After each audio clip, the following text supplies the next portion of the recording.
Porthos faisait 1000 fanfaronnades, demandant à Biscarat quelle heure il pouvait bien être, et lui faisait ses compliments sur la compagnie que venait d'obtenir son frère dans le régiment de Navarre. Mais tout en raillant, il ne gagnait rien.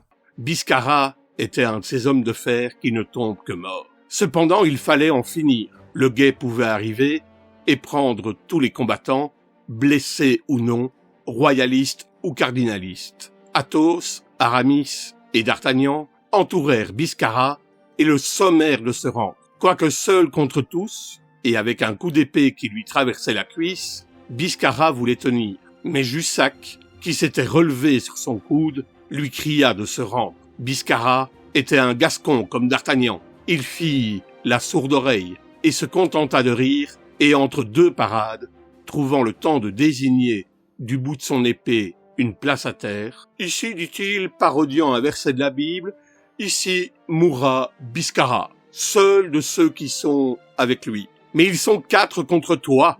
Finis-en, je te l'ordonne. Ah, si tu l'ordonnes, c'est autre chose, dit Biscarat. Comme tu es mon brigadier, je dois obéir. Et faisant un bond en arrière, il cassa son épée sur son genou pour ne pas la rendre, en jeta les morceaux par-dessus le mur du couvent et se croisa les bras en sifflant un air cardinaliste. La bravoure est toujours respectée, même dans un ennemi. Les mousquetaires saluèrent Biscarat de leurs épées et les remirent au fourreau. D'Artagnan en fit autant, puis, aidé de Biscarat, le seul qui fut resté debout, il porta sous le porche du couvent Jussac, Cahusac et celui des adversaires d'Aramis, qui n'était que blessé. Le 4e, comme nous l'avons dit, était mort. Puis ils sonnèrent la cloche, et emportant 4 épées sur 5, ils s'acheminèrent ivres de joie vers l'hôtel de Monsieur de Tréville. On les voyait entrelacés, tenant toute la largeur de la rue et accostant chaque mousquetaire qu'ils rencontraient, si bien qu'à la fin,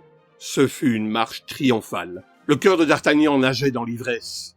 Il marchait entre Athos et Porthos, en les étreignant tendrement. « Si je ne suis pas encore mousquetaire, dit-il à ses nouveaux amis, en franchissant la porte de l'hôtel de Monsieur de Tréville, au moins me voilà reçu apprenti, n'est-ce pas ?